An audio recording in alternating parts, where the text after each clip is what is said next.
This episode of Getting Tabled is brought to you by Valhalla Hobby. Use code TABLE to get 5% off any order over $100, one use only.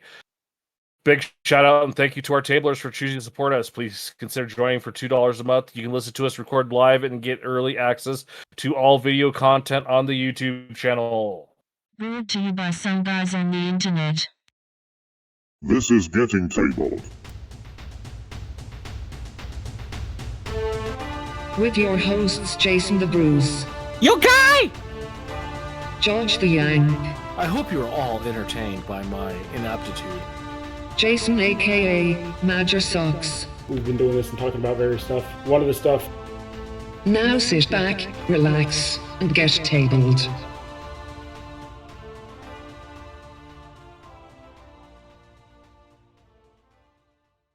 Hello, future people, and welcome to Getting Tabled with your host, Jason the Bruce. Okay, George has been replaced by a replicant. We do apologise. That was my attempt at a Shatner. Is that what that was? Yes, you add in a comma wherever it doesn't need to go. Yeah, George needs to work on his Shatner, I think. You also need to do the voice. There's something on the wing. Something. Spock. Yes, I'm here. And at this point, somewhere, Brady is going, hey, where'd the beard game go? Hey, I was sick. I had no choice. I had to shave. Every time my beard starts getting to the point where I'm happy with it again, I have to shave because I've gotten sick. It really annoys me. We also have... That makes no sense. I have to wear a mask. I work with cancer patients.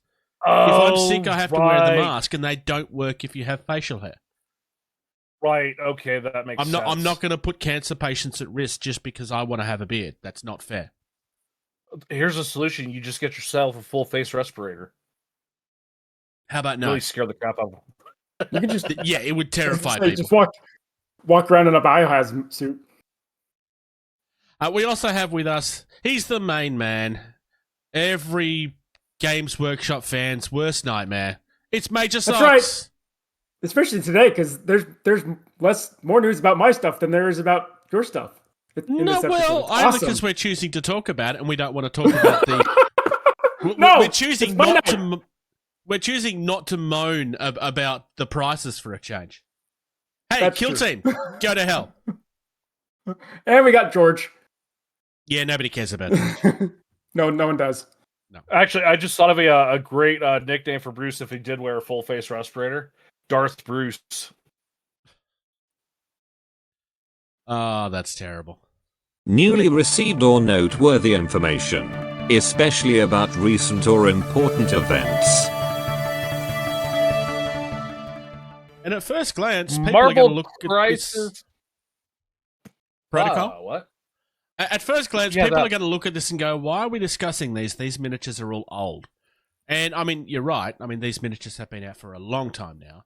The reason we're discussing this is because it's a brand new starter set featuring these. This comes with a set of the dice and the templates and everything. This is actually... like, if you and your friends want to play X-Men, this means that you can play with them without having to pay $3.5 million of extra charges to buy all the tokens and templates and stuff. I actually... Surely it's not think it's a good $3.5 idea. million. Oh, it's probably more four by now. 325,000. It probably is for. Might be. I mean, it is Atomic Mass Protocol. They are the most expensive game out there, apparently. That is what the haters would tell you. It's not even vaguely true, but that's what they will tell you. I will say, it's a starter set. It is under $100. I can't complain about that. No, it's a No. really good value set. Especially with Any- 10 miniatures and Yeah. 2 terrain piece. And these For are Magneto? they're big miniatures too. Yeah. Yeah, well, anytime a starter is under $100, like someone's paying attention. You know, you can't charge a stupid amount of money for a starter set and expect people to buy it. Like, unless there's something cool or unique that you can only get in that box, people are going to be like, no. There's So- also a Spider Foes version of this as well, where you're getting Green Goblin, Mysterio, Carnage, Doc Ock? Wizard. Don't see Doc Ock. No, he's in the original starter set though. That'd be why. Oh, that's true. Craven, Shocker, Sandman, Electro, Vulture, and Rhino. If you do a search for Marvel starter, you'll find it. I don't remember talking about the Sandman mini, but that Sandman mini is really cool. I really like it as well, actually. I don't know if we covered it. We probably haven't discussed Marvel Crisis Protocol as much as we should have by rights. It's been a minute, and It's and been a like while. I said, that is probably one of the best minis I've seen in a game. Period. Just because it captures the essence of that character so well. Of he's can control sand. He can be stretched out. Yeah. Really cool. I like the fact that there's a very clear texture to it. And honestly, dry brush is going to do wonders for that. Oh, dry brush will Just get out your rust contrast colours. and dry brush. Dry brush and contrast will paints. make it look real. Yeah. Get out your rust colors, but go towards a lighter yellow rather than a darker orange, and you'll be set. I also love all the other bits of junk that are in it too. Yeah, Cinder blocks, the stoplight. I like the fact that they're all things that actually feature in the starter sets. Yeah. Because the big difference between these sets and the other main sets is the other main sets come with that street terrain, where this is just the miniatures and the bases and the tokens and stuff. It's a cheaper buy-in, but it does mean that you don't. Real Does mean that you quick. don't have to buy it. Another real cool one. If you go into the Marvel Crisis Protocol, Silk Spider-Ham, and Spider-Man Noir. That Spider-Man Noir looks dope as hell.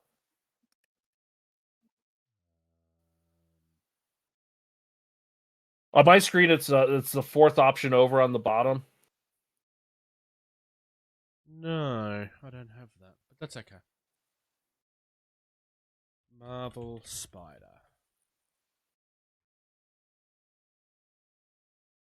It's $55 Got it. US. Yeah. Oh, this is new. This wasn't even on the website when I was putting the stories together. Oh, really? Oh. Yeah, I released actually October really 3rd. like Silk. Silk's a really cool looking character. I don't know what she's like in the comics. I haven't really read any of it. I know that she's Never heard of the character. she's a character that got bitten around the same time that Peter did, but something happened to make him forget that she existed or something. Unless I'm confusing her with Interesting. somebody else.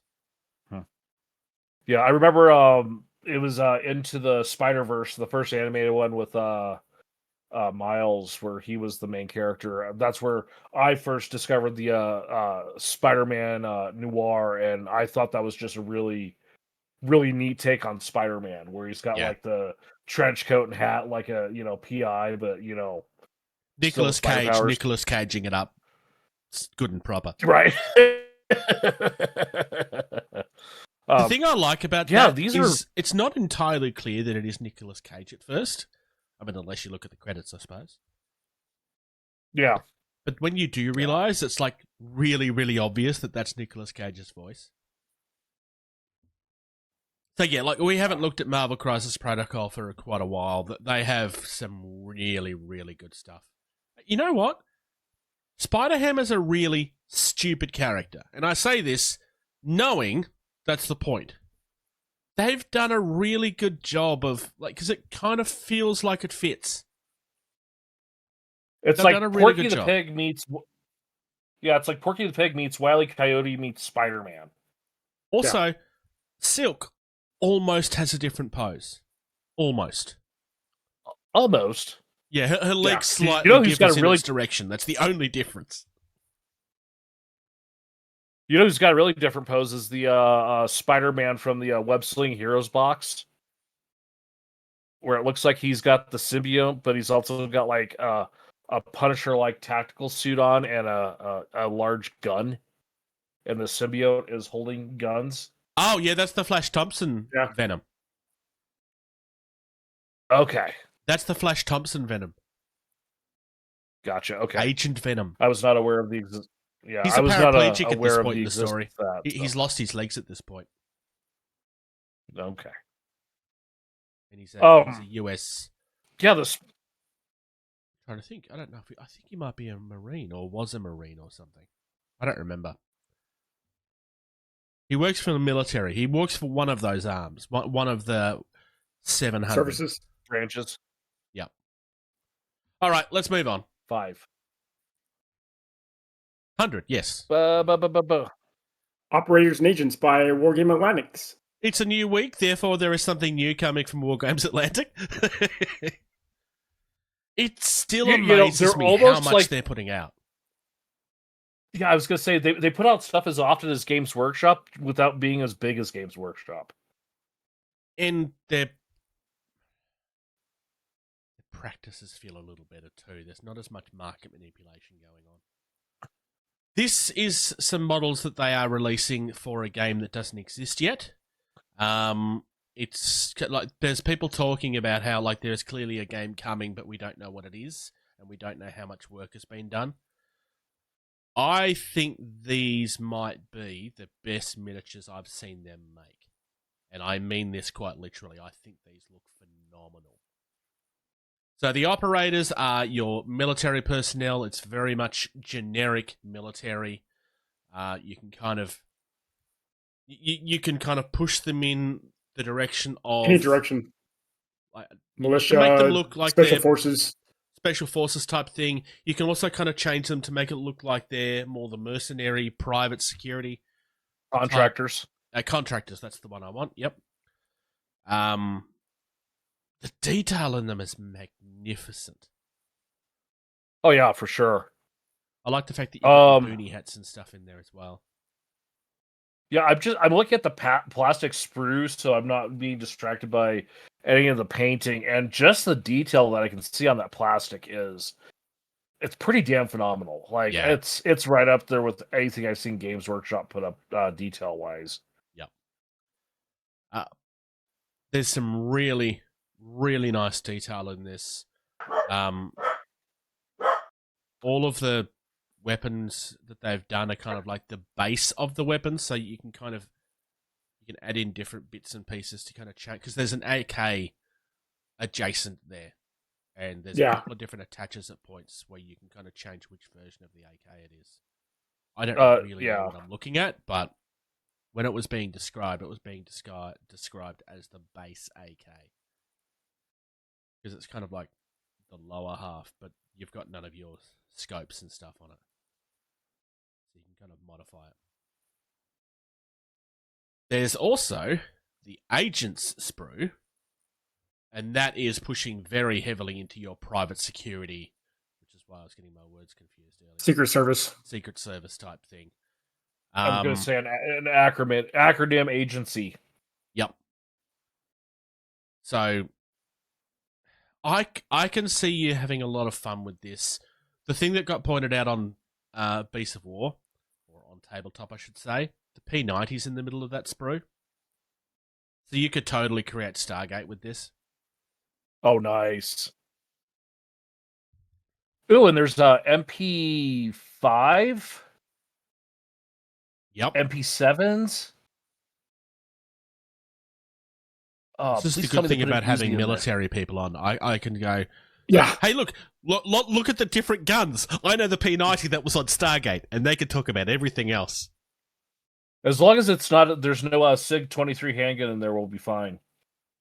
There's nothing. There's one that starts with G that's not on here, and Glock, I don't. Glock. It was a military. Isn't a Glock a handgun? Mm-hmm. Glock is a firearms manufacturer. They're most known for their handguns. Yeah, Justin on Tabletop pointed out there was one military gun that was missing, and that he was disappointed that it wasn't there. But given what is on here, I think this is outstanding. They've covered a wide variety of. Yeah, you got everything from ARs to AKs to the P90, the couple variants of the HKs.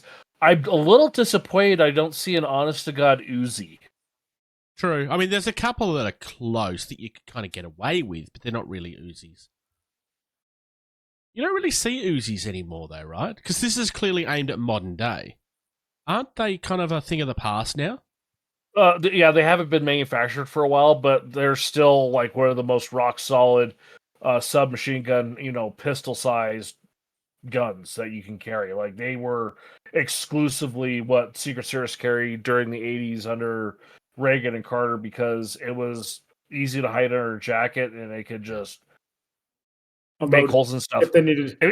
If you go a little further down, you'll see agents M and Q or Yes. whatever they are from the Men in Black. Yep. So the thing I'm 100% buying these at some point. Like, I'm 100% buying these. I have that game that I bought a little while ago called the Majestic 13, where it's different alien organizations. So like your Men in Black, or like all of the cliches from movies, and they're trying to fight against the alien menace. And I want to buy these and kit them out to be my private Majestic 13 force. So my Mind Palace is got 37 tabs open and music's playing one of them, and I don't know where from. These would work great for that one game that veteran was developing. I remember us talking about it, and I can't remember the game, but it was developed by a veteran and was. It starts with S. Right, Spectre. yeah. You remember it too. Yeah. I want to say these are probably work. I remember it's Spectre, and the very moment we started talking about it, Shay was like, "You also need to look at this because this game is even better." Rule set wise, the rules were better or something. So these would probably work quite well with that too. So yeah, I really like what they're doing here. Like I said, I'm 100% buying one of each box. Probably more of. I can, because these would also work for Entropy so well. Like, this is my police force. I mean, there's no bikes, but for the on foot guys, I could so easily spin this to be the police guys on foot. I'm sure you probably the operators, get them grungied up to look like they're one of your other gang criminal members or faction something. guys. Yeah. I think they've hit this out of the park. I think this is the best looking release they have done.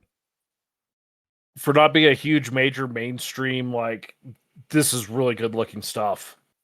It's like, I've said this before, it's scary how large they are, really. Because they're also making a ton of plastic for the rest of the industry as well. Like, Drop Squad, for example, is being made by War Games Atlantic. Right. Like the actual plastics. And I'm assuming, this is an assumption, but I'm assuming that means they're the ones doing the plastic for Drop Fleet and Drop Zone. So I don't see why you would have them being done elsewhere. 3 different companies, yeah. No, I agree. It's a good assumption. Yeah. Like I said, Moving I think on. they're hitting this out of the park. There is, however, some really exciting news for everybody. Maybe not so much for me and George. It's mainly here because Socks really desperately wants to talk about Dawn of War 4. No? Yep. No. Oh, you're disappointing, Socks, to all of humanity. How can Actually, you not Bruce, be I hope- excited for Dawn of War 4? Just because Dawn of War 3 was garbage doesn't mean the Dawn of War 4 won't be. No, I just opened my Steam up and added it to my wish list. for a couple of generations, Dawn of War 4 was their entry into this hobby. George and I it was quite literally my entry into Warhammer 40k. Actually, no, that's not entirely true. We had discovered Warhammer, and we were talking about getting into it as Dawn of War came out. The reason I didn't get into the tabletop hobby until later in life is because Dawn of War kind of replaced our interest in it, and it was a cheaper entry point. So we played the video game to death instead of getting into the tabletop hobby, because it was more affordable to buy a game once and not have to build a whole army. But for a lot of people, this introduced them to the hobby and is the reason they started playing. I can tell you what was the most popular computer video game when I got into Warhammer. Yeah. Diablo. Yeah. So, yeah, this is not even a Games Workshop wet dream yet. Was this one of the entry points for you?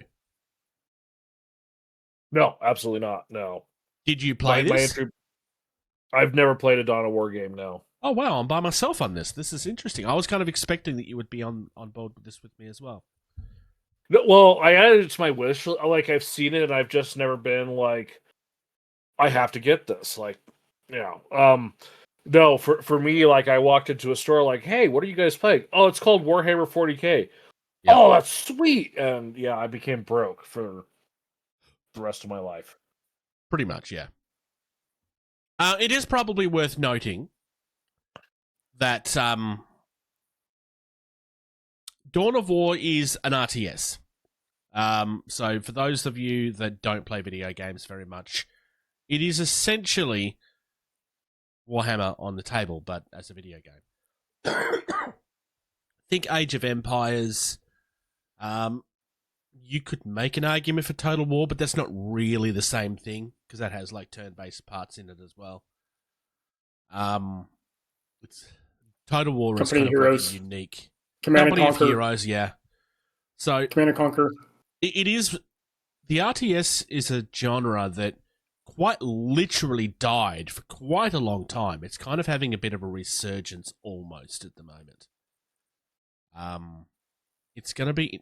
Dawn of War 3 was almost a decade ago and was a massive failure because the game just wasn't there. I mean, it had some... It looked really pretty, but the game itself just didn't hit the mark. And the community just basically went back to the old ones. Interesting to see, like, the definitive edition of the original game has clearly sold well, which was an expected result. Because if it hadn't have sold well, we wouldn't be seeing this. 100%. Yeah. And yeah, this got announced the day that we were recording last fortnight, sorry. But I still wanted to kind of include it because this is... As far as conversion is concerned, I would argue that it's the biggest conversion rate Games Workshop ever had. I know that the Ultramarine movie is not overly loved by the community. I actually don't mind it. I know that it's not canon and that they get things wrong, but it's fine. But I've never really heard anybody talking about those being a point where they converted to the hobby. This was a big one. Yeah. But anyway, I just thought it was interesting. Moving on to, I think, the inevitable point, because we all kind of saw this coming about 4 months ago when everybody else started releasing the speed paint markers because they were quite literally using Army Painter's product and making markers out of them. And now Army Painter are doing it as well. I don't mean to dismiss this story, because I know that's what it sounds like I'm doing. But it's a very simple story. It is speed paint in a marker, and you can draw your paint onto the miniature. It's a much lower entry point than even speed paint is, and that really is saying something, because speed paint is already a massive lower entry into the hobby. But being able to quite literally paint, to quite literally draw the color onto your miniature, like, that's huge.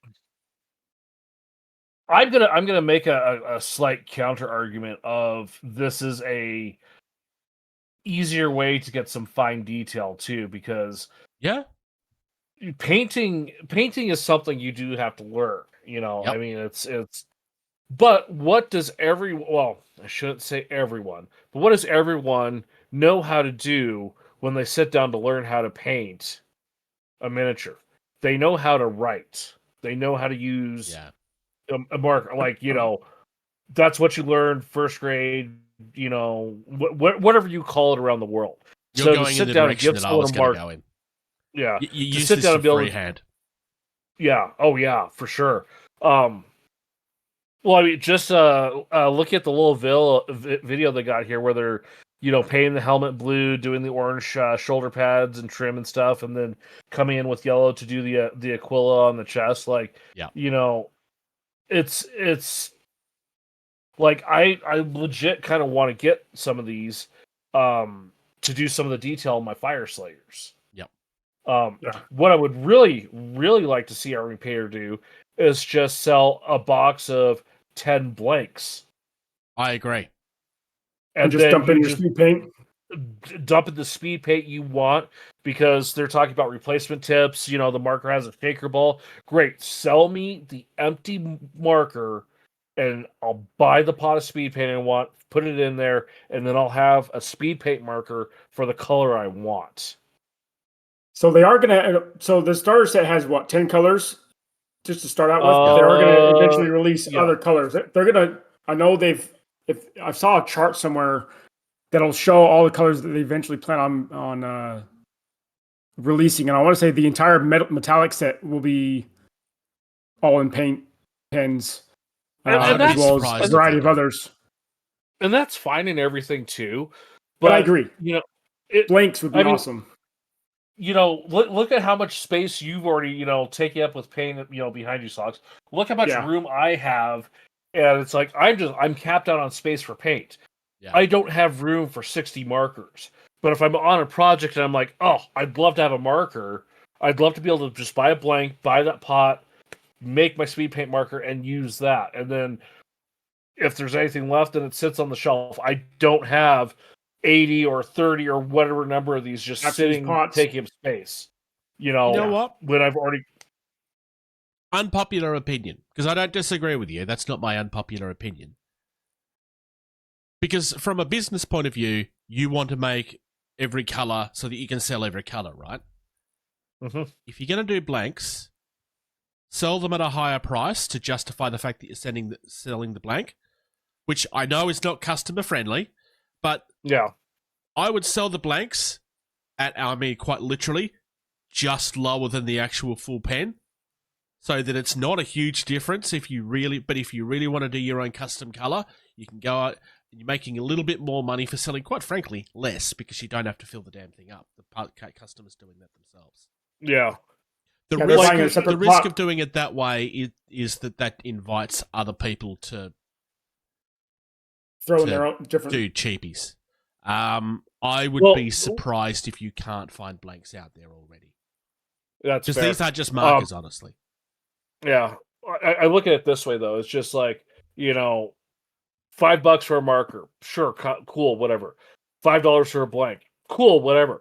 Because it's just occurred to me, what if you're like, I'm looking for a flush tone in between this one and this one on their little color chart. Mix That's them where the together money and- is. Yeah. Like, yeah, no, I think they don't even have to charge that much. They just have to charge the same price as a loaded marker for a blank to mix your own stuff in. So these are €5 $53 a pop. Yeah. So yeah, it's fairly reasonable. It's about I mean, the same price you're paying for a pot of paint, roughly, Yeah. which I think A is little fine. bit more. But to have that built-in brush with that tip to, you know, like all these guys you see doing like the little squiggly stuff on like scrolls and purity seals and stuff. Very easy with this. Oh yeah, I'm buying hardened leather and I'm just writing little squiggles. Boom, done. My purity seal looks pro. Yep.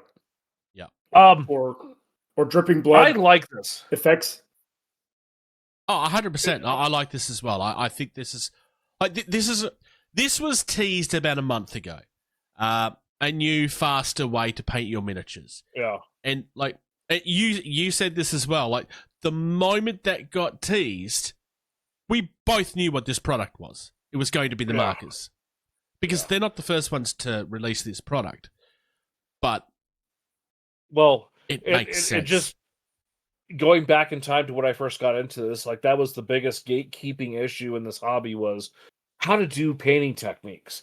And with what they've done with contrast and speed paints, like, they've gotten rid of a lot of that gatekeeping, but there's still a lot of, you have to learn. And a prime example, one of my coworkers, he sent me a message of he got a army box for 40K and was going to get into it. Yep. And he starts flooding me with questions of how to do this, how to do, and I have no problem sharing that. But he's never done anything like this. So something like this would be like a great thing for him to start on, especially since I'm judging him on this for getting Tau. So George's work colleague, well done for buying the army that you want to buy. Don't listen to George about what army to buy. Buy the one that you like the look of. And then slaughter George with them. Yes. Well, make him pay for teaching Levi his tricks about before you think about acts of revenge and stuff. He's full remote 2 on the other side of South Dakota, so never he's mind. even further for me than the office is. So fair enough. On that subject, anyways. I don't know if people will like me saying this. Like, paintbrushes are, and I think as people that have been in the hobby for a while, I think we forget this. Paintbrushes are notoriously unreliable. Because, I mean, yes, once you have the techniques, you can control your brush. But when you're learning to begin with, it's really hard to get around the fact that the brush goes wherever it wants. That's why freehand is so difficult. And it's not just that, too, is when you first get into it, you'll walk up and be like, oh, here's some Citadel paints. I'll buy these 5 because they look great. Oh, here's this Citadel brush. Not knowing that they've probably got some of the most mediocre paint on the market with probably one of the worst brushes on the market. And that's how they're going to learn how to start painting. Yes, I do have Citadel brushes. I use them for the abuse painting. When I need to do some nice painting, I pull out my Newton and Windsor Series 7s that are like $20 each. It's at least. No. I paid I think 15 for the triple lot, and I think I got a 2 is the biggest one. I think that was 22. Yeah, but like the prices on those have been going up recently. Well, I don't need to buy more because I got them and I take care of them. Yeah, so just mentioning it. That's yeah. Either way, no, I think these would be great for beginners and even us veterans. Well, the other thing I always see a lot too in the communities is my so-and-so, microhuman who is, anywhere from the age of 4 to 8, got their first minis and is learning how to paint them. This is even a better option because this is something that, this tiny human has started to learn of holding a marker, holding a pen, pencil, and how to, now translating that into, and it'll do, I think this is probably one of the best things because it'll do more to encourage people to get stuff painted and colored instead of like, I suck at painting, so it's primer black for 3 years before I shelve it and never look at it again. Yeah. I see a couple of things coming out of this. For starters, like the big one I'm going to start seeing is I'm expecting that we'll start seeing a lot of that sort of person trying to talk down to anybody using this product because it's not a real paintbrush. And that is true. I'm shaking my head already because we all know that it's coming. And for anybody that's on the fence because they're expecting that, don't listen to those morons. Those morons can all get stuffed. And I mean, they just don't listen to them. Buy the product you want. Yeah. The other thing I'm expecting to see is I'm expecting to see an increase in people freehanding because I think this is going to help a lot of people getting over. Yeah. I can't draw. It's not really going to help me. I can't draw anyway, although I faked it quite well. But I think that's going to be the big one, is this is going to help a lot of people try to start doing their own stuff on their miniatures. At least like squad markings and squad identifying stuff for sure. Like, big time. For like, 3 lines this way, 2 lines with this. Like, this will be way easier than trying to do that freehand on a brush for sure. Yep, 100%. I'm going to pause for one moment. All right, and then next up, we're going to discuss some Dystopian Wars. Because we knew this was coming. 4th edition is on pre-order. We start with the Rules and Gubbins set. Socks, do you want to explain what the Rules and Gubbins set is, even though the name should give that away? Yeah, I should give it away. So this is going to be your rule book. It's going to come with some tokens, some dice, some measuring sticks, the Victory and Valor cards, a new set.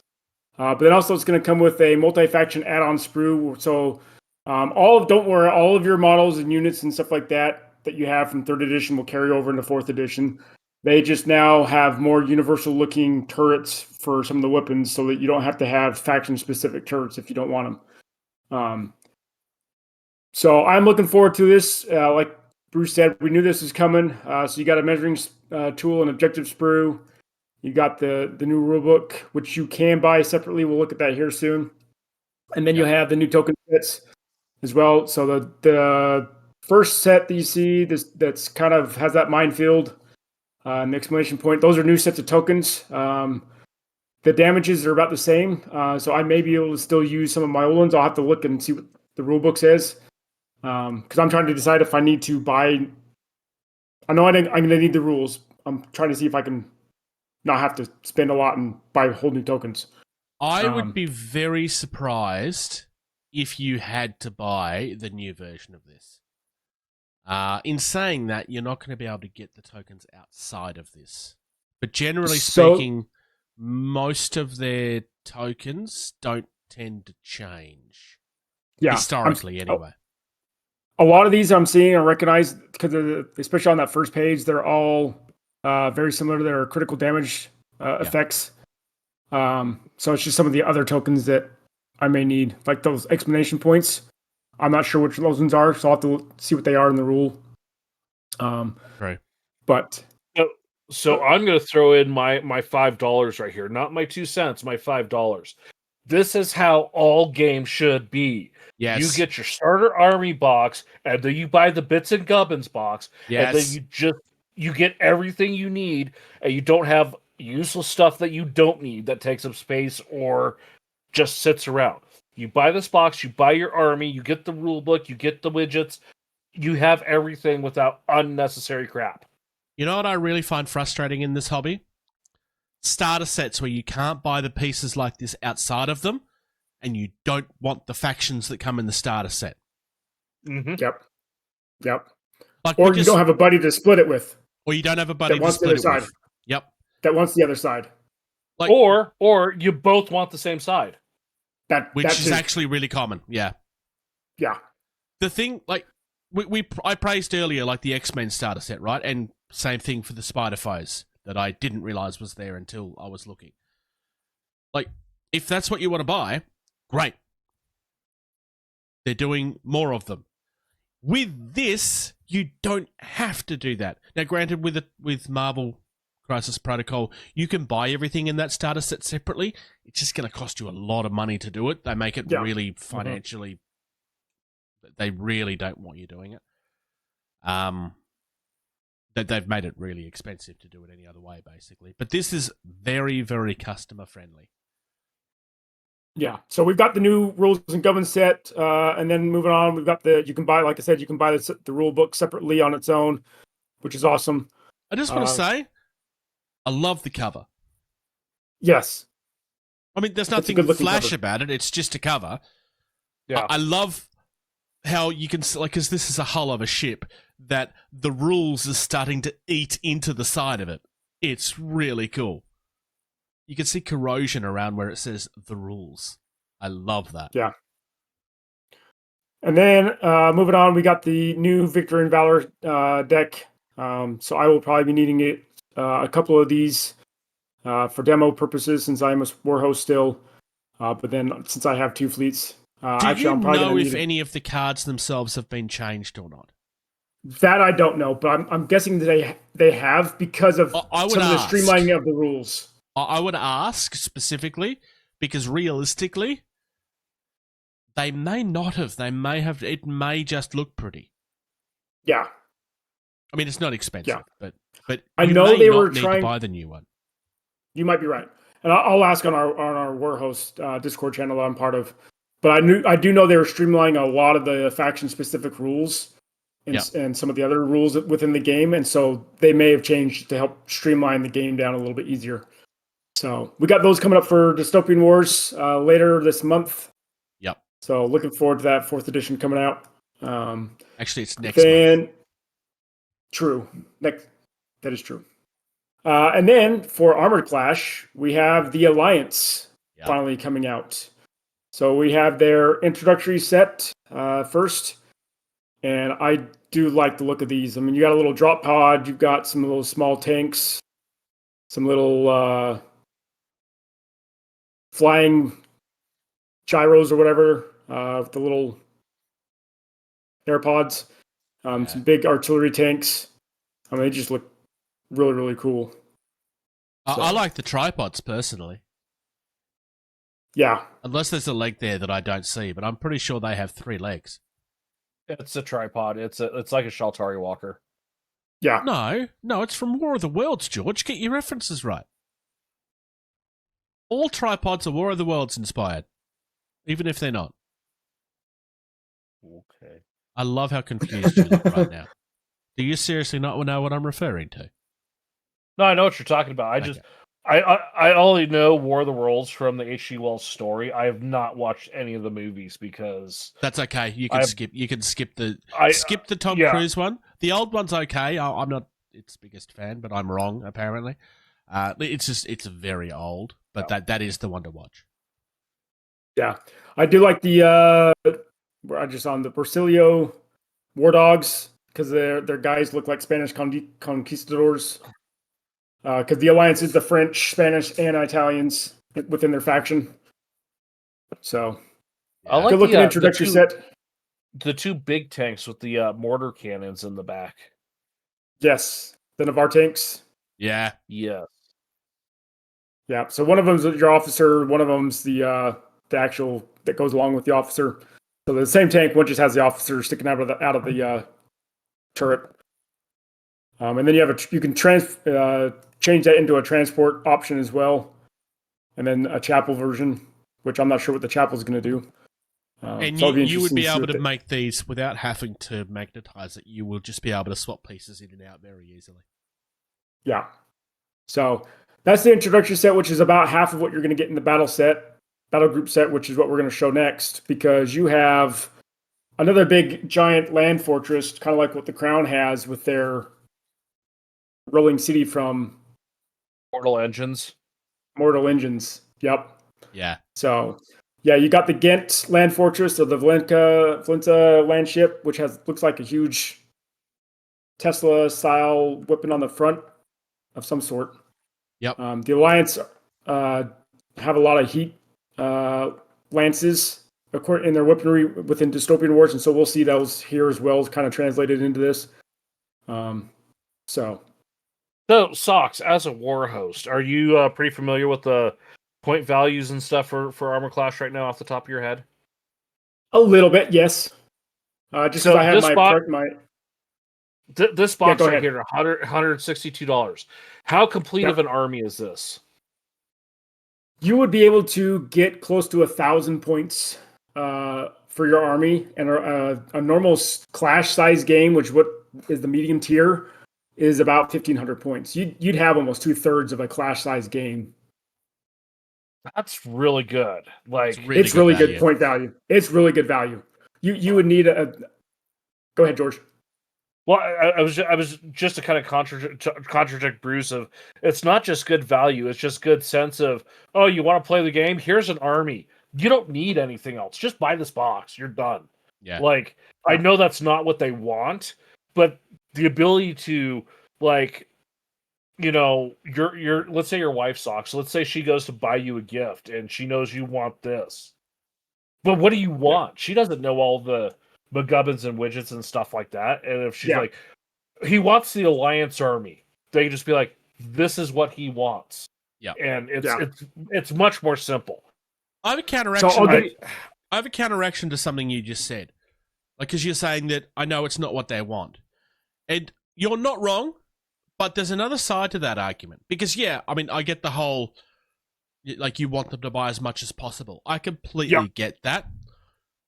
But if you make buying the army really easily, the You're gonna buy more hobbyists armies. will find a reason to buy more because they will want their army to be theirs.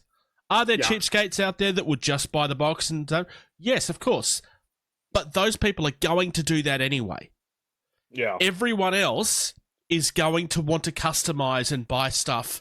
So if you make it easy for them to buy the core of their army, Games Workshop, they will go out and buy everything else because they are the people that are motivated to go and customize it.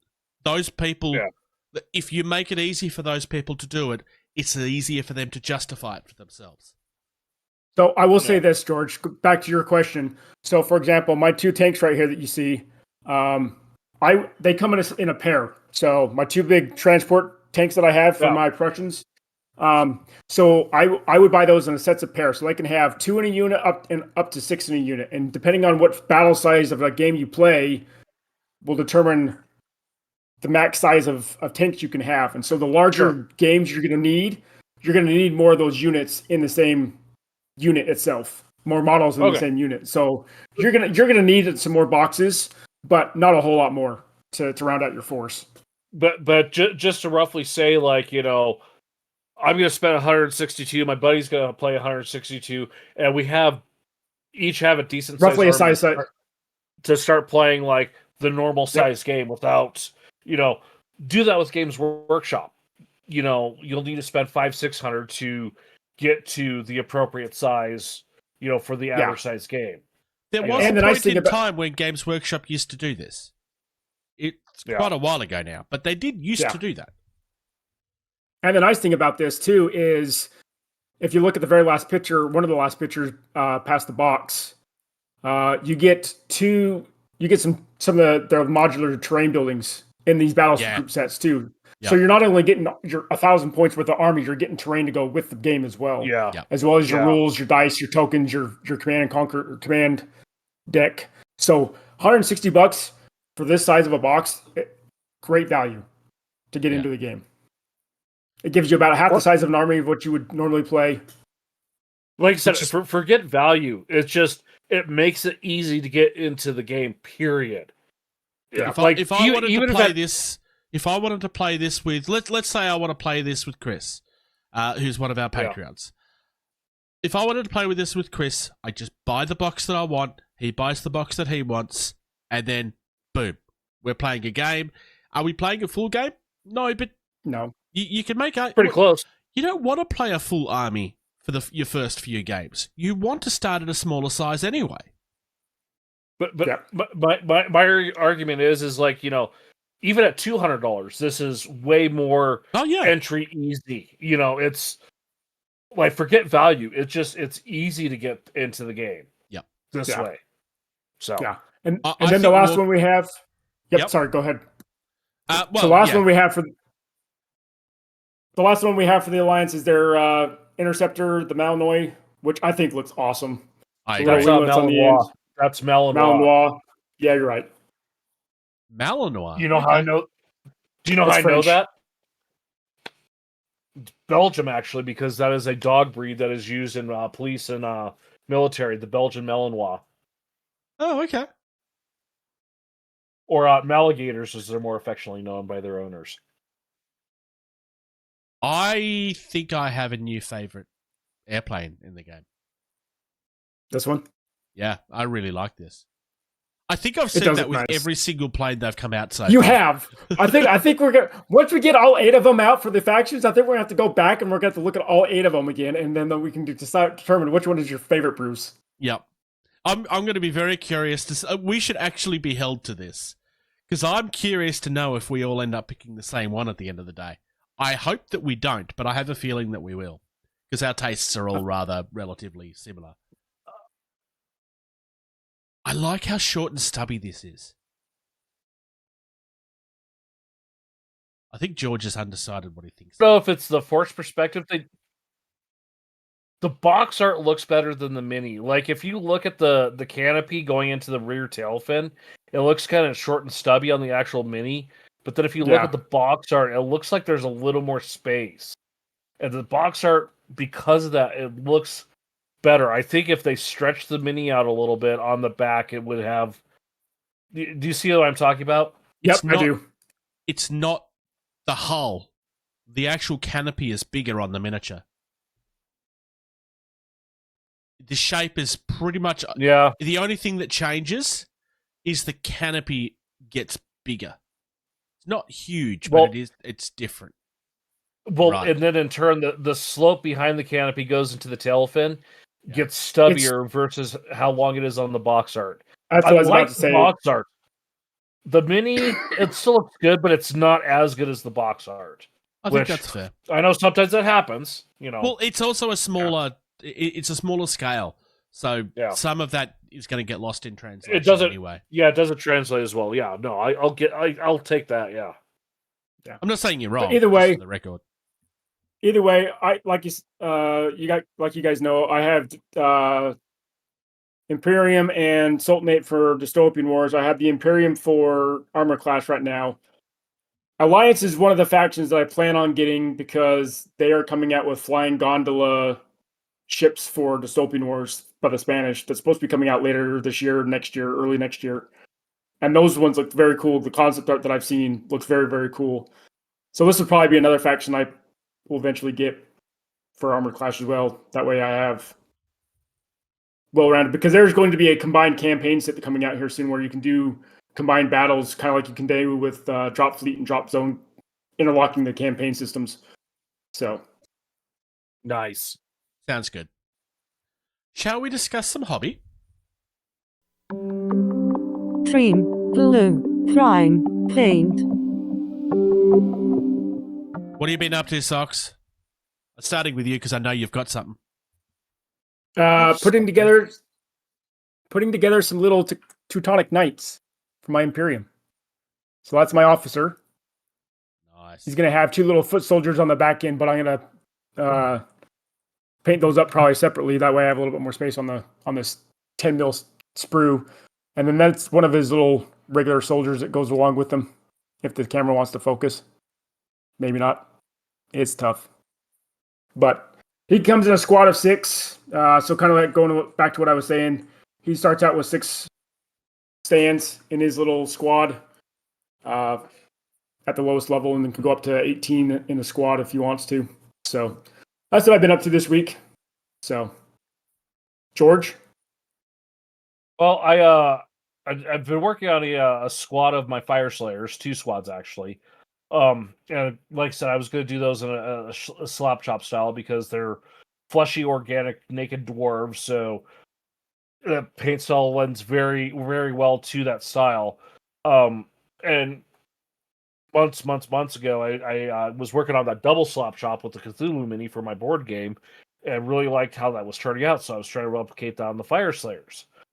And I've discovered Fire Slayers are a little bit too tiny to double slap chop. You know, because they're literally like this tall. Like, you know, Okay. So I went through and I reprimed them. The lightest gray I have, and have been dry brushing them white to just flat out slap chop them. Yep. Which, you know, looking at these speed paint markers, you know, little tiny naked dwarves, like those would be perfect for, like, you know, the muscle lines and whatnot to get that darker recess color. Yeah. You know, which that's why it's just like, ooh, I kind of really want some of those, like even just empty blanks so I can do my own. Yep.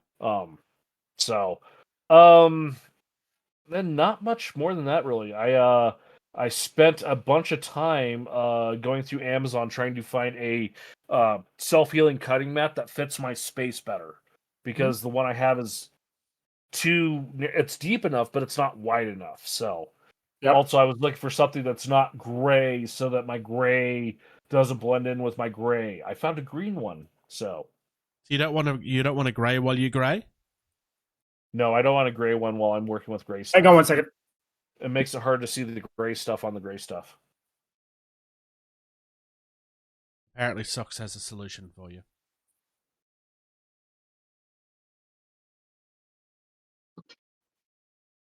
That's The what so- I have, George. Socks has Yeah, the yeah. default, which is the green. Yeah, so that's the one I found too. But the one I found, where's it at? Because what is that, Socks? 10 by 11 or something like that? It's A4 size, so yeah, about that. Yeah, the one I found is 23 by 47. Nice. So, Yeah, you remember, I have a much bigger desk than you do, so I you need a much do. bigger mouse. You have a lot larger. Until I can get Retired and stop moving every 3 years. absolutely, that's the word I was looking for. So, just puttering around a little bit. Nothing too crazy or adventurous in my Nice. hobby. Bruce, what have you been up to? Because you're always up to things and stuff and more things and McGubbins and stuff. Well, I've been up to a few things. Like, I spent quite a large part of last week being sick. My housemate gave me his cold/flu, so I was down with that for 6 days before I went back to work, and then Good Lord, I'm still not well. Like, I'm still not healthy. That's why I had to lose the beard. yeah, I did spend some time rejiggering my cards for Entropy City. The last version of these, when I spoke about these the last version of them were kind of very difficult to read because the font, although it looked good on screen, when it actually printed, it was very small. So I was kind of playing around with that, printed it out, and then I've realized, I know my lighting's not very good in here, but that green looks black. So that needs to be changed as well. I know it looks dark on the camera, but it looks dark in person as well. So there's a that reason to be why a brighter graphic color. design people exist, and why they get paid so much. Oh yeah. Yes. Hobby wise itself, I haven't done a lot because I've not been well. So I've been focusing more on I started video editing a how to play Entropy video because the battle report that I put out on Thursday I actually finished a little while ago. I just wanted to leave it till the end of the month before I released it. Which, thank you for those that have already looked at it. If you haven't already, hey, check out the battle report for Entropy City. It's quite literally a world first. I'm kind of happy with how it went. There's definitely things I want to do better next time. 100%. There's parts of that video that I really don't like, which is just me being self-critical. I since then I've created some on-screen elements. I think I spoke about this last time, so that when I'm kind of talking about somebody has rolled this much and they have that much stress, I can physically show it on screen so that it's easy for people to see what it is that I'm saying. And I want to... The how to play video, I'm kind of, as much as I thought it was ready to go out live, I'm tempted to redo it entirely. Because somebody asked a question today and I was like, the video doesn't really cover that. Maybe I should... So I'm in two minds. I'm tempted to put that out and then do more videos later because things are going to change between now and whenever release happens. Because we're not at that point yet. I mean, ultimately, these videos that realistically need to live on an Entropy City YouTube thing for the future anyway. The video that will go out next for Entropy City is basics, turning templates as one of the options, for example, real simple core mechanics. I think I do. I'm trying to remember what I actually cover on it. I think I touched the dice mechanic in that as well. Kind of just really, really simple stuff. But later down the line, I will need to do a video that is specifically movement and turning. Let's make an attack. Yeah. And just dedicated things so people can look it up and go, I need to know what this is, and just a playlist of. But that's something that's not for a getting tabled. That's not something for our channel. That's something for Entropy City itself. I have created the Entropy City YouTube channel. Nothing on it yet, so there's no point. So I have been doing a bit, but not physically. It's been more, yeah. Talk nerdy to me. People may be wondering why we didn't bother with a naming for the indie this week. And that is because our Game Talk is essentially going to replace it. There's been a Game Talk that we've been going to do for a few episodes now, and we kept on putting it off because we didn't feel Probably close like to we a had month or enough time. two. Yeah, 2 months now. Yeah, it's it's been a while. And basically that subject is 3 lesser-known games worth your time. So these, like, the idea of this is smaller games that you don't hear people talking about much that you think people should give a bigger chance to. The original version of this idea is that we were all going to have, like, 3 games that we were going to bring to the table, and we kind of realized that was going to be a very long conversation, and none of them would really get the attention they deserve. So we've all come to the table with 1 game each, and this is a subject that we will revisit from time to time. Who wants to go first?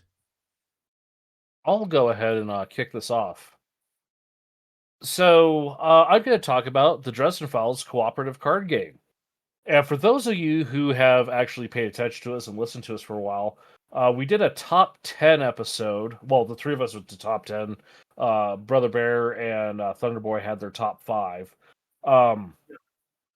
This was somewhere at the top of my list. I think like second or third on my list of games. And, you know, and I remember you, Bruce, because you were like, I've never heard of this. Yep. So the Dresden Files is it's a book series by Jim Butcher. And he's gotten big enough that, you know, you either self-publish or you do what your editor tells you.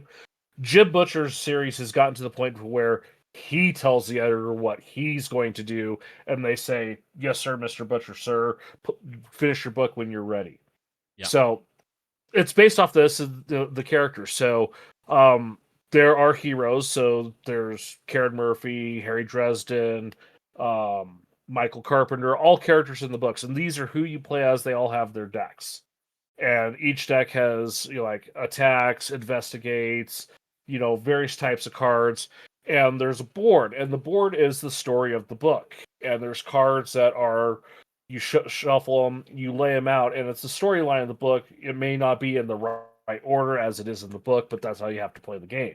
And you have to beat enemies, overcome investigations, stuff like that, to gain points. Now, like all cooperative games, it's hard, and it will beat the pants off of you 99% of the time. Because at a certain point, you have to get to the end game where you can't investigate anymore because you don't draw cards. You start with your hand, and that's it. You don't draw cards as you go. So when you're out, you're done. To cast the spells, there's a pool of magic, and you have to pull from that to do your cards. If you run out of that, well, you lose. So you have to discard cards to build it back up. So you're discarding stuff you need to replenish your pool of points to do more investigates or spells or whatnot. It's a pain in the butt. And it's a really simple concept of, let's say one of the cards has a difficulty of 12, and you're discarding a card that has a level of 10. And you get to roll so many dice based on what the card is or whatnot. The dice are 6-sided dice. You have pluses, minuses, and blanks. Blank, nothing happens. Minus, you lose 1. A plus, you gain 1. You have a bigger number than the obstacle, you overcome it. Pretty straightforward. And then at a certain point is you have to have so many points scored versus how many cards are left, and it changes from book to book. And here's the great part about this game. I think it was $50 for me to get the core set, and that it had 5 books in it. Mm-hmm. But then you could go buy all the additional books to have more games. And each book has characters specific to those books. So I want to say I've got something like 20 characters for that you can play as, and then like all the books that were published. Now, there are a few books that have come out. I don't think they've been published. I think it was Evil Hat Productions that published it. It is, yeah. I brought the website up on the screen and I was just showing it off. Okay. So the prices have changed a little bit. It's now $40 for the main box. And the expansions on their website, at least, is $8 each. And there's, quite a few of them. Yeah, so I mean, as far as board games go, because it's a board card game, it's super cheap. I want to say I've got everything, including like some of the special release stuff that I had to, it was a premium price from their site to get it because they're the only ones selling it. It's just like a little fun add-on. It's one of those like I have to get all the things for this game because it's my favorite book series. It's a fun game. It's easy to explain. And again, it falls in that category of it's cooperative. You're sitting down with your friends to play against the game, and I think it's a really fun, simple yet hard and difficult game to sit down with. And the thing is, it's like it's just a card game, so there's nothing else crazy. You don't need a lot of space for it. You can sit down and play it on a coffee table. So. Anyways, that's sorry, genre. So it's a urban fantasy because it's modern day Chicago, and Harry Dresden is a wizard who's also a PI. So it's Nice. if you got time to sit down and like you want to get into a book series, I also really highly recommend that book series. But you got to give the first couple books like some leeway before you get to like the third or fourth book. That's when it really starts to get good. Yeah. Nice. Well, I am going to discuss. Let's press that so I'm on screen properly. I am going to discuss Blood and Plunder. So, Blood and Plunder is a historical miniatures game. But as far as historical miniatures is concerned, I would argue that this is probably the easiest entry point because it's pirates. Like, seriously, as far as history is concerned, most of the history we know is fictional anyway. If you want to play around with it, go right ahead. Like one of the major sources for pirate history is somebody that notoriously made most of it up. Some of it we've figured out what the truth was. Some of it it's just too hard to know.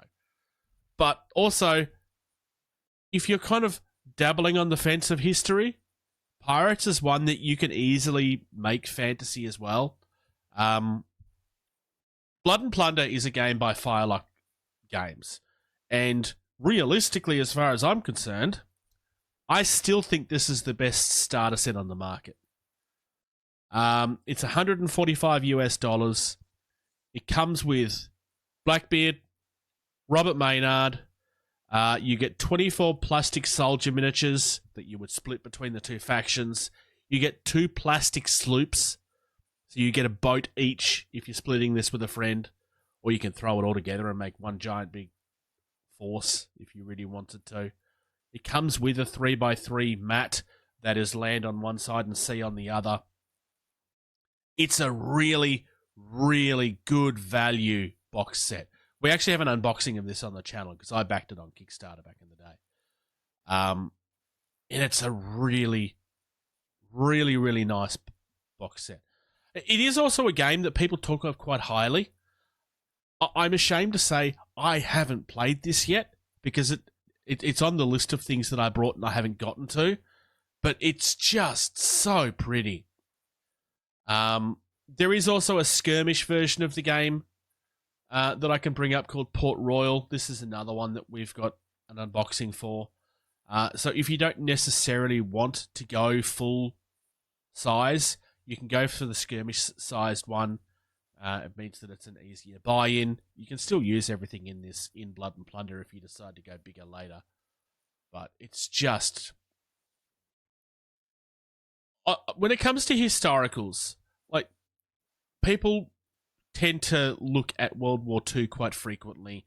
They look at the Napoleonics quite frequently. Civil War, like it's Napoleon's the war or Napoleonics, and personally, some of the ancient stuff too. I mean, there's definitely an ancient one that I can go back to at some stage, but Pirates is such an easy entry point to historical because you can be really, really loose. Like, if you want to turn this into a Pirates of the Caribbean thing and go from that point of view, there's really no reason that you can't. I mean, the rules are based on history and what was actually happening in real life, to the point where from what I understand, historians quite frequently refer to these guys when they're trying to piece together things, because that's how well researched this game has been. Just as a little interjection, when you said Port Royal, the first thing that popped in my head is, "You've got to be the worst pirate I've ever heard of." Ah, but you have heard of me. Yeah. I will say this, Bruce, and I'll let you continue. If I were to do a historical, this is what I would do. Like, this is... It's a historical that's still enough, like, fanciful. This can't have been real, you know? Yeah. Sorry. No, 100%. Like, I was going in a couple of different directions. There is a World War II game that I've discussed recently. That I was tempted to talk about that again because it's a really easy entry point. But I was like, no, you know, I wanted to discuss Blood and Plunder because not everybody's really interested in the World War stuff. Like, a lot of people just don't care about it. Some people also question whether it happened. Newsflash, it did happen. But I've been to some of those sites. Yeah, it's something that's, it's a really easy entry point. I just thought it was an interesting thing to revisit. And I want to dig out my stuff and build it now. And I mean this quite literally. I really want to build it now. I'm trying to concentrate on NDP City. Bruce, I don't need to go back. Can I want you to show people something that I just saw looking at all this fanciful stuff. Yes. Just on their site, search Port Royal customizable character sprue. This is really super unique. Which one? Just any one of them. Just pull up the image. Yep. I actually have the Native American version of this. What was it? I just on this. Just Port Royal customizable character sprue. They're like $15. And you can quite literally create any character you want with it. So, yeah, it's a really weird shaped sprue, first of all. It's resin too. I've never seen to do a resin sprue like that, that's awesome. Yeah. But to have the body, then you have 6 heads. Then you have, 4 guns, a boarding axe, you've got a rifle, a couple various different sabers, like cutlasses. That is one of the best. Like, yes, this is just one mini, but oh my god, that is such a good sprue for a mini. Like, what do you want to do? Here are the options. Like, it's fantastic. You want to make a fantasy version of this? This is how you create your main character. Oh yeah, there's a female version of this as well. Native Americans. There's a Native. I own the Native American version of this, and it's just gorgeous. I think there's a Jamaican one as well. I saw. Yeah, I think that's the one I got pulled up. It's the maroon character sprue. It looks very I just opened island. the maroon one. It looks very Islander, Native Islander. Yeah, there we are. Jamaican. Oh, maybe there's not a Jamaican one. I thought I saw a Jamaican one. I would say that the maroon character would be very. You could use some of those as your Native Islanders. Yeah. Your Jamaicans, your Haitians, Cubans, whatever. Port Royal. I bought the Port Royal box set, which is honestly, it's another really good box set. But I also bought the Native American box because I'd been wanting it anyway. And the Native American character sprue, just because I think I got that as one of my bonuses from memory. And it's like it's a regular, just like a 3x5 no card size sprue? Pretty much, yeah, because it's one character. It's all you really need it to be. The wild beast models are quite nice too, actually. Crocodile on a boar. You'd be wanting multiple of these, though, surely. Sorry for interrupting you so much on your discussion. There's a lot of this. I was pretty much done. I've made my pitch. But what you've done is given me more to kind of focus on. Like, there is so much from Pirate history that you can look at. I mean, even on this page that I'm showing. Do I have it on screen? I'm pretty sure I do. Yes. So we have Port Royal Factions Bundle, which is one of everything. So ignore that. We've got Dutch. We've got the Crown. We've got Maroons. We've got Carib Raiders. We've got the Spanish Garda. We've got the French. And we've got Jamaicans. And then down the bottom, we have a militia unit, a soldiers unit, a sailors unit, and a Native American box. You can create anything you want to with this. And none of these boxes are expensive. The most expensive thing there, ignoring the bundle thing, the most expensive thing there is the starter set. And even that, it's $100. And it comes with terrain, it comes with the miniatures. You get 15 miniatures, you get a whole heap of card terrain, you get the rule book. Like, quite literally, you get everything you need. And I'll even say, too, for card terrain, that looks pretty good and robust. Yeah, it does look pretty decent. So, like I said, if you've got an itching, like if you want to try and figure out whether historicals is something for you, start with something that feels like a middle ground, like pirates, or hell, ninjas, samurais. You can make the same argument there, because you can make fantasy out of it if you really wanted to, or you can concentrate and count all of your buttons and go down. If you want to be that accurate, you really can very easily. And I think that leaves socks. Yep. Have you made a decision? I have. I put it in there. Mine is going to be Flashpoint by Indie Boards and Cards.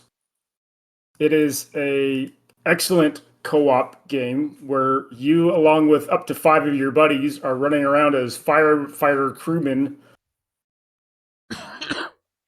putting out blazes and rescuing victims in a whole heap of scenarios.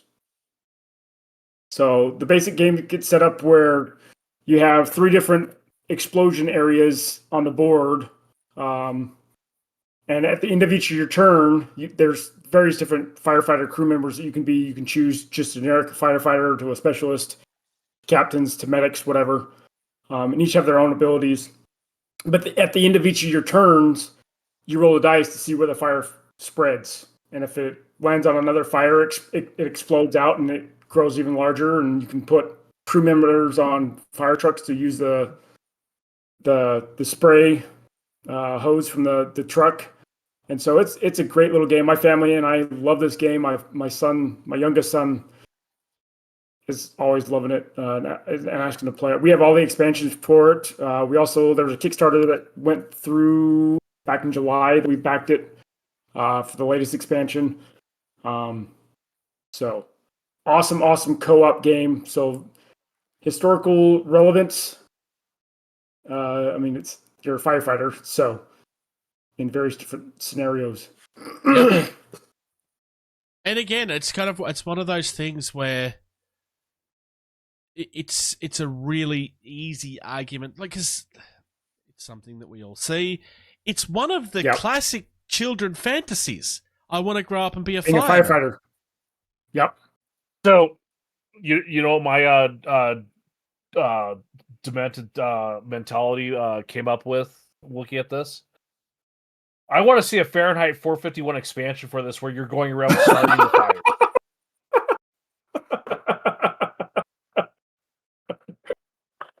Oh, thanks, George. You know what? This game. They would instantly take it out of the family-friendly one, because this is it's being advertised as a family board game. Yeah. But you know what? I'm kind of with you on that. To be fair, I read that book when I was in middle school, so yes, it's considered appropriate for teenagers. So But I think that'd be a great expansion for this. You're a firefighter going around burning all the books. So I'm looking at an Australian website that just has all the product there at the moment. Yep. In Australia, the game itself costs $80. So that's what? It's going to be around 50, 60 for you guys? 40 for us. I'm looking at their website. We're getting ripped off. Honor and Duty is an expansion for it, which I'm guessing just adds depth to your roster, probably. Second Story is a fairly obvious one. You're adding a second story to the buildings that you're trying to save. Urban Structures is another fairly obvious expansion. The expansions that they've been doing for this just make sense. And so there's about 12. If you were to have all the expansions like I do, there are 12 different boards that you can set up in different ways, whether you have a 3-story building or you have a mechanic shop or you're at an airport or you're at a mechanic shop or a chemical plant. There's so many varieties. A little brickstone apartment in New York, for example, that has a dividing wall and you've got 2 smaller apartments on side by side that you can't really go through unless you bust the hole down in the middle. So replayability is amazing with this game because, like I said, you roll the dice to see where the starting explosions are in the game. So they're never the same. You'll have 3 victims that are face down that'll be randomized on the game board setup, again, based on the dice rolls. And you don't know if they are actual victims or if they're fakes because there are misnomer tokens out there. And the object of the game is you got to rescue 7 victims before the building falls down or 4 of them die. There's a legacy version of this out now as well. Is that the one that you backed? There is. So that was part of the Kickstarter. We did not decide to do that one. There was another one that we did that added on to more scenarios. It's kind of like a legacy, but it's not a one-time like the legacy games are. Yeah. But it kind of gives you a campaign scenario that you can play over and over again. That's the one we backed. That's not on the website then yet. But that's it's just not out yet. Am I looking correctly here? And the expansions are about $15 each. Yep. That's affordable. Reasonable. Yeah. Yep. Because really it's really good fun. It's pretty much a board for the new scenario that you're going to have, and maybe a card or 2 for if you have new firefighter crew members that's going to come as part of the expansion. That's your expansion pack. So the tragic events one comes with miniatures. Yes. So the base game comes with miniatures as well. Oh, okay. But then also a couple of the others will come with miniatures as well. Oh, okay. So they might be a little bit more, but I really, really like the look of this. It's an awesome game. I've had it since I was in college, so we've had it for decades now. Yep. Great game. Like I said, the family loves it. So this is a subject that we will danger. This is a subject that we will 100% return to with 3 new options, and we'll try and change up what we're looking at as far as like whether it's historicals or sci-fi, or try to pick one from each genre. We all just kind of came with a game today, and we will revisit this again probably soon. Not next episode, but we'll probably do this again soon. I think this could be fun to kind of do on a semi-regular basis. Yeah, quarterly. Yeah. Tournaments, demos, conventions, that kind of stuff. Mischief and Maha is a Moonstone event that's taking place in Bristol Independent Gaming from the 20th until the 21st of September. £17 entry, and it's a 9:45 a.m. start. The Warlord Games Open Day is coming up very quickly at 10 a.m. Until 5 on the 27th of September. That's a £20 entry at the Warlord Games in Nottingham. PAX Australia is coming very, very soon at the 10th till the 12th of October. Saturday is currently sold out, so it's only tickets for Friday and Sunday left. It's going to be interesting to see what PAX is like this year. There's going to be some pretty significant differences from what I hear.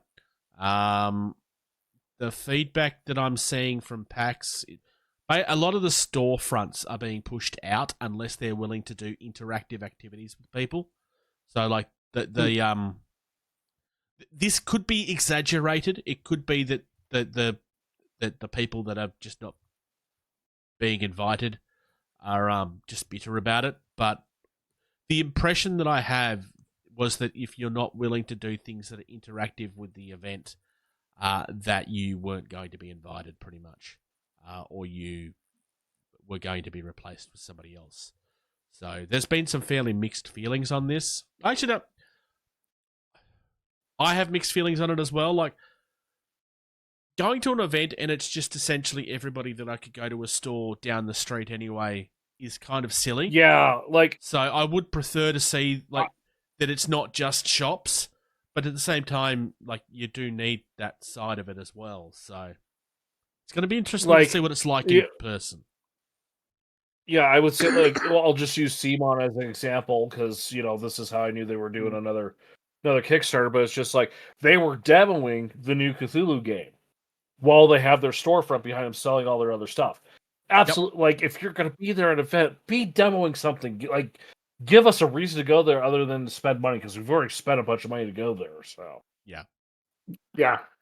So if it's done well, this could be a very positive thing for PAX. The rumor that I had heard early on in the year, before the reasoning behind people being pushed out was clear, the rumor I had heard originally was that tabletop, the area itself, was being shrunk, and I mentioned that if that's the case, I'm going to be very upset.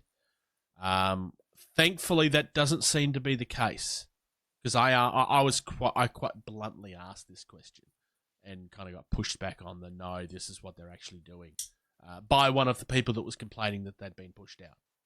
So, and if anybody had a reason to try to push the agenda, it would have been the company that was upset that they'd been pushed out of PAX.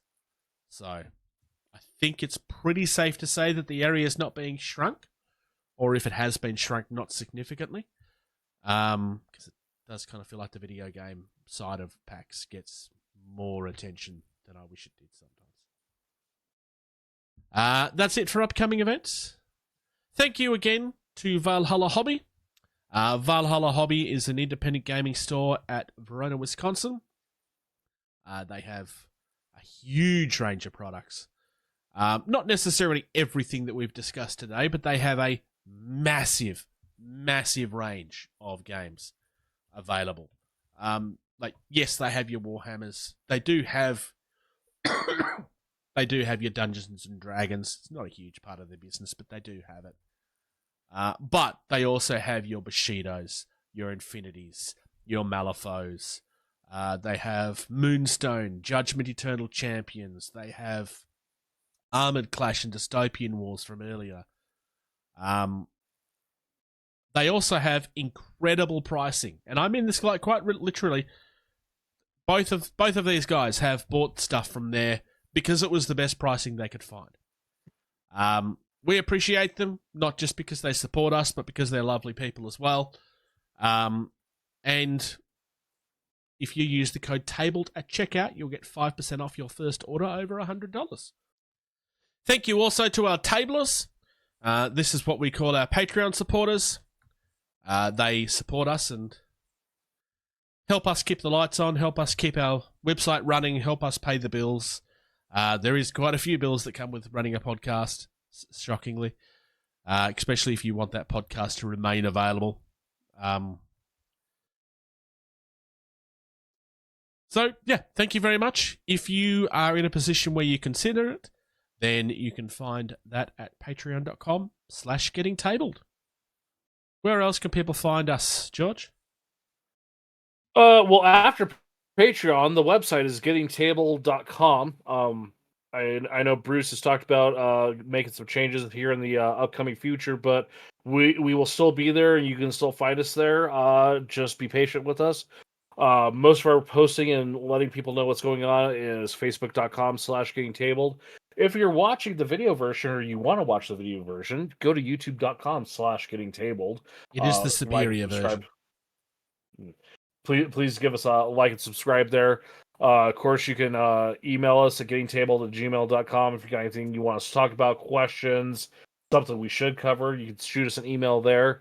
We got a Discord link in the notes. Join us there. We got lots of channels for games, sub channels for games. Yeah, that. X, Instagram, Blusky, Threads. Those are all at Getting Tabled. We do have a subreddit, r/Getting Tabled. Bruce, if you want to watch Bruce play with toys, you can watch him at youtube.com/toyreel. He'll sit there, he'll fight with his little mechazoids, and I couldn't resist that, Bruce. See, look, toys. This is a kit. This is a builder kit. This was like sprues and stuff. Actually, it wasn't sprues. It was this was a little kit that I built. All of the pieces was already cut off the sprue. It was really simple. $15. Nice. Really and cheap. then, of course, if you've checked out Bruce's game, Entropy City, he does have a website, entropycitygame.com. That is a mouthful, Bruce, because you've picked a different name.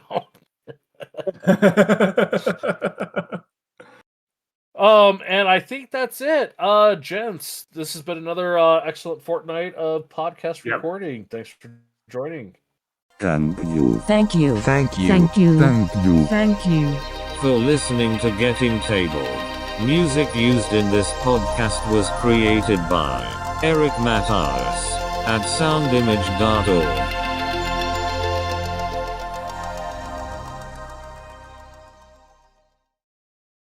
Watch the Entropy City Battle Report.